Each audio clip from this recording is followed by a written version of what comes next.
Selamat pagi, perkenalkan saya Nelly Kurnila. Saya dosen pada program studi Teknologi Rekayasa Konstruksi Jalan dan Jembatan, jurusan Teknik Sipil dan Pertambangan, Politeknik Negeri Ketapang.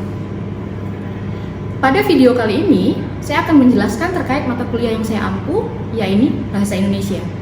Mata kuliah Bahasa Indonesia merupakan salah satu mata kuliah dasar umum yang terdapat pada semester 2. Mata kuliah ini terdiri dari 3 SKS.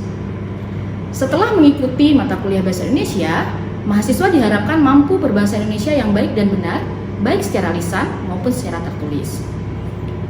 Adapun mata kuliah Bahasa Indonesia yang saya ajarkan pada semester genap ini adalah Sejarah Kedudukan dan Fungsi Bahasa Indonesia, Ejaan Bahasa Indonesia, Penyusunan Kalimat dan Paragraf, Membaca Kritis, Karakteristik Bahasa Indonesia Ilmiah, Penyusunan Laporan Ilmiah, dan Presentasi Ilmiah.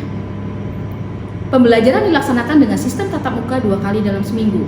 Saya menggunakan platform Edlink yang terintegrasi dengan sistem akademik. Platform ini memudahkan saya untuk membagi materi dan tugas sesuai dengan jadwal pertemuan pada siakan. Metode pembelajaran yang saya terapkan pada mata kuliah ini adalah metode ceramah, diskusi, dan pengamatan langsung. Dalam metode ceramah, saya mempresentasikan informasi, konsep, teori, atau pengetahuan secara verbal dengan bantuan media pendukung, baik perangkat keras maupun perangkat lunak. Dalam metode diskusi, saya hanya bertindak sebagai fasilitator, di mana pembelajaran akan menekankan pada interaksi mahasiswa. Saya mendorong mahasiswa untuk mengungkapkan pendapat, bertukar ide, dan memecahkan masalah secara bersama-sama. Sedangkan dalam metode pengamatan, saya akan mengajak mahasiswa untuk langsung terjun mengamati kasus-kasus kebahasaan yang ada di sekitar mereka. Selain menggunakan Edlink, untuk memudahkan interaksi saya dan mahasiswa, kami juga memiliki WhatsApp group yang beranggotakan semua peserta kelas. Sistem penilaian pada mata kuliah ini dibagi menjadi 4, yakni aktivitas 10%, tugas 20%, UTS 30%, dan UAS 40%. Berikut ini adalah contoh proses pembelajaran yang saya lakukan di dalam kelas. Baik, selamat pagi semuanya. Baik, terima kasih sudah hadir pada kelas saya di mata kuliah Bahasa Indonesia. Baiklah, untuk memulai pertemuan pada kali ini, saya minta untuk Haji sekarang untuk memimpin doa teman-temannya sebelum kita memulai pertemuan. Sebelum mata kuliah dimulai pada pagi hari ini, mari kita berdoa menurut agama dan percaya kita masing-masing. Berdoa dimulai.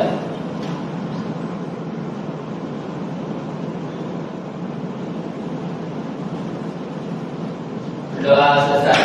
Baik, terima kasih. Kita lanjut sesi dulu ya.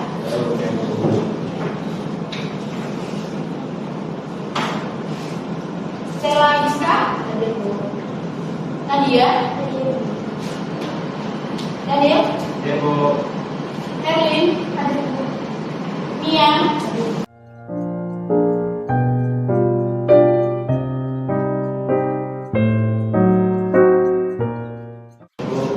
Baik, yang tidak hadir satu orang ya. Pertemuan sebelumnya, apakah ada tugas? Ya. Oh, tidak ada. Kita lanjut ke materi hari ini, yaitu mengenai karya tulis ilmiah. Sebelumnya sudah pernah membuat karya tulis ilmiah? Tidak. Karya tulis ilmiah apa yang sudah pernah dibuat? Pasti di semester 1 kemarin sudah pernah kan? Karya tulis ilmiah minimal apa yang pernah dibuat? Laporan apa? Laporan praktikum lagi. Makalah, makalah mungkin ada beberapa tugas mata kuliah yang diminta untuk membuat karya tulis ilmiah. Nah, pada hari ini kita akan membahas tentang karya tulis ilmiah. Yang pertama terkait pengertian. Apa yang dimaksud dengan karya tulis ilmiah? Mana Naswa? Nah, silakan coba baca apa itu karya tulis ilmiah. Karya tulis ilmiah adalah jenis tulisan yang menyajikan hasil penelitian, kajian pustaka atau pemikiran kritis secara sistematis, logis, dan objektif berdasarkan fakta dan data. Baik, jadi itu tadi untuk pengertian karya tulis ilmiah adalah jenis tulisan yang menyajikan hasil penelitian atau kajian pustaka atau pemikiran secara kritis yang disusun secara sistematis, logis, dan objektif. ditujukan untuk tujuan akademis.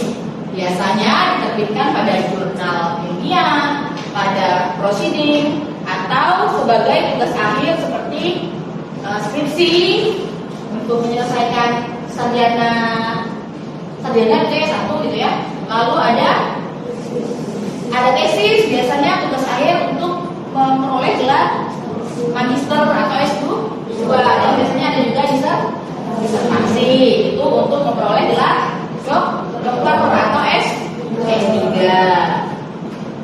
Berikutnya, nah, mengapa KTI ini penting? Kira-kira kenapa kita harus menulis karya tulis ilmiah, terutama untuk orang-orang yang berada pada dunia akademisi? Untuk apa sih kita nulis karya tulis ilmiah? Misalnya kamu untuk apa nulis tugas akhir nanti? Untuk apa menulis makalah? Untuk apa menulis laporan praktikum? Kira-kira untuk apa? Gimana lagi? Syarat kelulusan salah satunya ya. Misalnya kalau lulus jadi sarjana terapan teknik, harus di akhir studi harus mengerjakan yang namanya tugas akhir. Atau misalnya syarat untuk menyelesaikan satu mata kuliah, misalnya mata kuliah yang ada teori dan praktikumnya, maka ya harus dibuat mahasiswa di bagian praktikum adalah membuat laporan praktikum, gitu ya. Nah, salah satunya mengapa KTI itu penting, yang pertama untuk mengembangkan ilmu pengetahuan. Artinya KTI atau karya tulis ilmiah itu berkontribusi pada pengembangan dan penyebarluasan ilmu pengetahuan. Yang kedua, apa? Silakan dibaca. Nah, untuk meningkatkan keterampilan berpikir kritis. Karena ketika kita menulis sebuah karya ilmiah, kita akan dilatih untuk berpikir secara logis, secara analitis, dan secara sistematis. Berikutnya, untuk pengembangan profesional. Bagi akademisi dan peneliti, publikasi KTI adalah bagian penting dari pengembangan karir. Nah, misalnya nih, besok ketika sudah menyelesaikan perkuliahan, gitu ya, jadi dosen. Dosen itu salah satu tugasnya ya membuat karya ilmiah. Jadi ada tridharma perguruan tinggi namanya. Satu itu adalah mengajar, sebagai pengajar, dua sebagai peneliti, dan tiga pengabdian kepada masyarakat. Nah, bentuk kontribusinya di bagian penelitian dan pengabdian kepada masyarakat itu adalah setelah dilakukan penelitian harus dibuatkan laporan, diterbitkan baik dalam bentuk jurnal tadi, proceeding, bisa juga seminar dan lain. Berikutnya, sebagai sumber informasi terpercaya, artinya KTI itu menjadi rujukan bagi penelitian dan pengembangan selanjutnya. Nah, di dalam menulis karya tulis ilmiah, kan kita biasanya harus memasukkan rujukan, ya kan? Sudah kita pernah bahas tentang bagaimana menulis daftar pustaka, menulis kutipan, bahkan kemarin kita juga perkenalkan bagaimana menulis catatan kaki. Nah, sumber-sumber rujukan itu secara tidak langsung sebenarnya menjadi pengembang ilmu pengetahuan. Semakin banyak yang mengadakan penelitian, maka semakin banyak teori-teori yang akan tersebar, yang akan dibaca oleh orang-orang yang mungkin memiliki kepentingan yang sama di bidang yang diteliti. Berikutnya, nah tadi kita sudah bicara tentang jenis-jenis KTI. Yang umum, jenis-jenis KTI yang umum itu adalah pertama, ini yang sering ditulis atau disusun oleh mahasiswa sebagai bentuk tugas, gitu ya. Misalnya mata kuliah tertentu dapat tugas nih di akhir mata kuliahnya ketika akan UAS adalah membuat makalah. Jadi ada melakukan penelitian, baik penelitian secara langsung yang diteliti langsung di lapangan, ataupun melalui kajian pustaka, membaca buku-buku yang menunjang ketika kamu membuat sebuah makalah. Makalah itu adalah bentuk penelitian yang paling sederhana.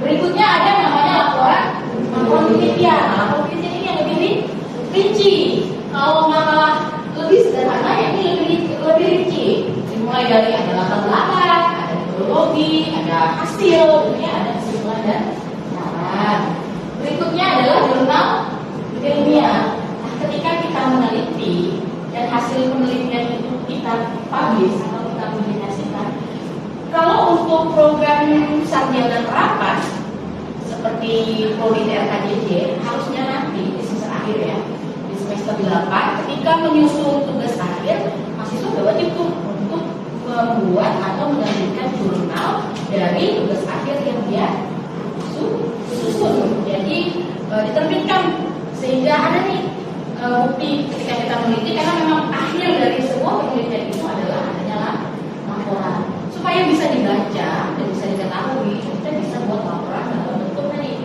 jurnal atau artikel atau mungkin diseminarkan menjadi proceeding. Proceeding itu adalah biasanya hasil seminar yang dibukukan, merupakan penelitian banyak orang, jadi bukan hanya satu orang. Kalau jurnal kan itu terbitnya satu saja tuh, satu orang, misalnya atas nama Daniel dan Eva gitu ya.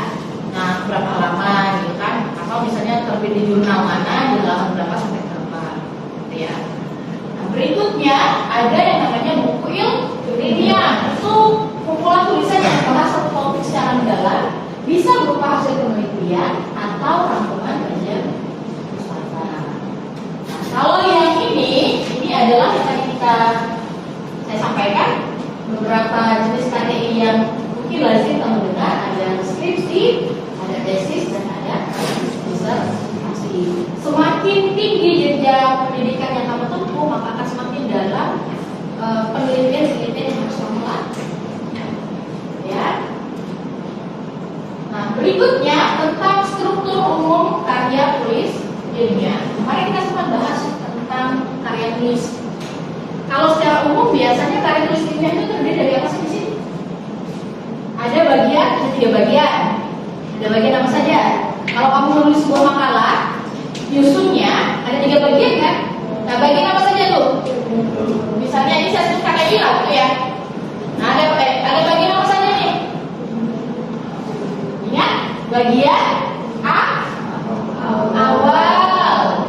Setelah itu ada bagian isi, gitu ya. Ada bagian akhir. Nah, masih ingat bagian awalnya apa saja? Judul apa? Ada halaman judul. Ingat, kalau menulis makalah, bagian awal halamannya ditulis dengan menggunakan I1, ya kan? I2. Sudah ada bayangan? Berarti yang pertama ada halaman judul. Apa isi halaman judul? Yang pertama pasti judul penelitian atau judul makalah yang kamu, atau judul karya tulis ilmiah yang kamu buat. Ada lagi nama penulis, ada institusinya, ada tahunnya, dan judul itu disusun harus secara singkat, jelas, dan mencerminkan isi itu merupakan ringkasan dari isi penelitian. Biasanya hanya berkisar 150 sampai 250 kata atau karakter. Boleh tidak lebih dari 250? Tidak, tidak boleh. Kurang dari 150 juga tidak boleh. Jadi dalam rentang 150 sampai dengan 250 kata. Masih ada kata. Apa isi kata-kata itu biasanya? Ucapan terima kasih, ya. Setelah kata pengantar ada apa lagi kira-kira di bagian awal? Daftar isi. Ya. Apa itu daftar isi? Daftar yang berisi halaman yang memuat daftar judul pada bab atau pada subbab dan halaman-halaman lainnya. Setelah daftar isi ada apa lagi? Daftar tabel, daftar gambar atau daftar tabel. Ini sifatnya adalah opsional atau jika ada. Jadi apa lagi? Berikutnya bagian isi. Nah, coba diingat-ingat di bagian isi itu ada apa saja guys? Ada, oke, nanti kita cek ya. Ada ada apa lagi? Nah, kalau karya tulis ilmiah pada umumnya ya, ada yang namanya kajian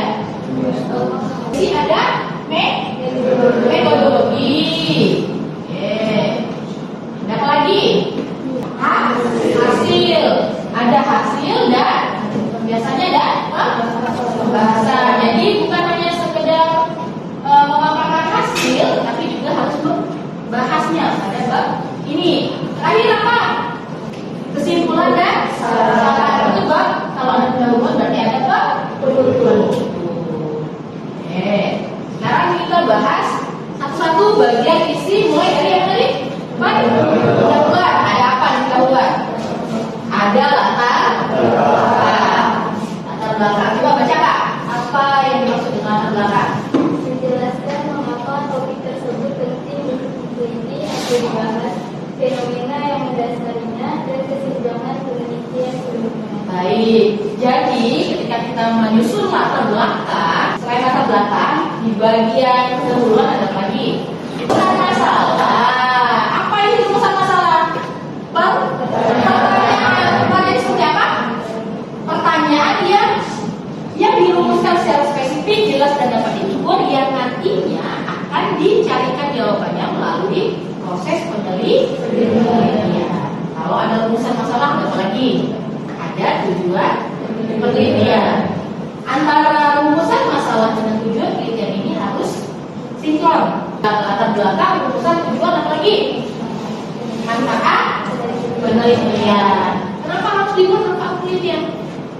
Berikutnya ada yang namanya tinjauan pustaka. Ini sudah masuk bagian isi. Biasanya kalau di dalam penulisan karya ilmiah itu sudah masuk pada bab 2. Apa isi tinjauan pustaka itu? Dasar-dasar teori. Kita pintar kalian ya. Isi penelitian terdahulu. Kita akan mencari referensi penelitian yang serupa dengan yang akan kita ambil atau yang akan kita bahas. Tentunya itu apa? Atau dengan judul yang sama tetapi dengan lokasi atau tempat yang berbeda, maka hasil penelitian juga akan berbeda. Oh, misalnya kamu melihat referensi tentang perbaikan jalan, gitu ya, menggunakan metode tertentu, tetapi di misalnya kota mana?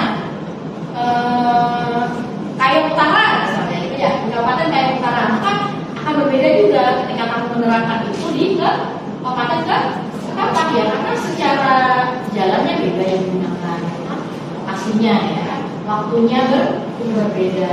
Terus hal-hal lain yang mempengaruhi seperti pengguna jalan, banyaknya kendaraan, jumlah penduduk dan lain sebagainya juga berbeda. Dan kerangka berpikir, tapi ini opsional. Berikutnya ada hipotesis. Hipotesis ini jika ada sama opsional juga. Apa kemarin hipotesis? Pada bab 3 di sini ya. Kalau dalam sebuah karya tulis ilmiah, bagian metodologi penelitian ini masuk pada bab 3. Ada apa saja? Ya, dalam metode penelitian membahas tentang jenis penelitian. Lalu ada juga populasi dan sampel. Tapi ingat ya, tidak semua penelitian memiliki populasi dan sampel. Salah satu penelitian yang memiliki populasi dan sampel itu biasanya eksperimen. Ya. Lalu berikutnya ada teknik pengumpulan data. Bagaimana cara kamu mengumpulkan data-data untuk penelitianmu? Apakah dengan cara menyebar kuesioner, lalu meminta audiens untuk mengisinya, atau bisa dengan observasi langsung saja, pengamatan, atau bisa dengan cara wawancara. Nah, jadi cara mengumpulkan data itu banyak caranya. Tinggal nanti yang relevan dengan penelitianmu yang mana. Selain relevan juga mudah dilaksanakan. Berikutnya ada instrumen penelitian. Kalau tadi teknik cara mengumpulkannya, nah ini alatnya ya, ada angket, ada dorongan. Kalau dengan wawancara, berarti kamu harus buat dulu tuh dorongan wawancaranya. Kalau berikutnya ada teknik analisis data. Dan kita melaksanakan penelitian. Ada rentang waktu tertentu untuk melakukan penelitian, untuk mengambil data dan lain sebagainya, mengolahnya dan lain sebagainya. Baru setelah itu kita buat dalam bentuk laporan yang kita susun dalam bab hasil dan pembahasan. Padahal misalnya tadi meneliti tentang kerusakan jalan di jalan mana Kolonel Sudirno, ya. Nah, apa saja tuh kerusakan yang terjadi, jenis-jenis kerusakan yang ada di situ apa? Lalu berapa volume kerusakannya, ya kan?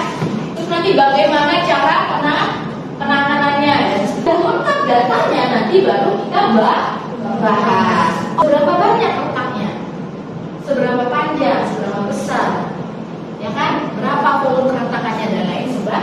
sebagainya. Nah, setelah disajikan harus dibahas. Kalau misalnya keretakannya sekian persen, maka apa yang harus dilakukan, penanganannya seperti apa yang cocok untuk dilakukan pada kerusakan tersebut. Kira-kira seperti itu ya. Lalu berikutnya masuk pada bab 5. Bab 5 ada kesimpulan dan saran. Apa itu kesimpulan? Gimana Bibi? Menyimpulkan hasil penelitian biasanya isinya berupa apa? Kesimpulan itu adalah jawaban atas rumusan kesalahan. Jadi saran itu biasanya berupa rekomendasi berdasarkan hasil penelitian. Baik untuk penelitian selanjutnya. Sampai sejauh ini paham nggak nih? Jelas? Lanjut ya. Apa isi dari bagian akhir itu? Biasanya ada apa saja? Ada daftar ya. Kemarin kedengarannya yang mana? Yang A, yang apa? Berikutnya ada lampiran ini sifatnya opsional. Jika memang ada hal-hal yang memang perlu untuk melengkapi laporan penelitianmu, maka silakan masukkan di dalam lampiran. Misalnya berupa data, berupa transkrip wawancara, gitu ya, surat izin penelitian, kita riwayat ya. Nah, untuk kaidah kebahasaan, ketika kita menulis karya tulis ilmiah, itu ada beberapa hal yang harus kita lakukan atau yang harus kita pahami dan kita terapkan terkait tentang kaidah kebahasaannya. Yang pertama, bahasa yang digunakan harus baku dan formal. Lalu apa lagi? Harus jelas dan kira-kira apa lagi? Yo, harus objektif. Lalu berikutnya konsisten dan terakhir koheren dan koherensi. Lalu berikutnya ada etika penulisan karya ilmiah. Yang pertama, etikanya adalah kita harus jujur. Jadi ketika menulis sebuah karya ilmiah, itu wajib jujur. Apapun hasil penelitian yang kamu lakukan, itulah yang harus kamu sampaikan. Berikutnya harus profesional. Berikutnya apa lagi? Ya, tidak boleh plagiarisme. Artinya mengambil ide atau pendapat orang lain tanpa memberikan atribusi itu artinya apa? Dengan cara mengutipnya sesuai dengan aturan yang berlaku dan menyematkan namanya di dalam sumber referensi atau kampus. Oke, sudah materi kita hari ini sampai di sini. Ada yang kurang jelas? Boleh ditanyakan. Oke, jelas semua? Kalau jelas saya beri tugas nih. Oke, nih tugasnya. Jadi silakan duduk berkelompok dan kita mengerjakan tugas berikut ini. Itu ya.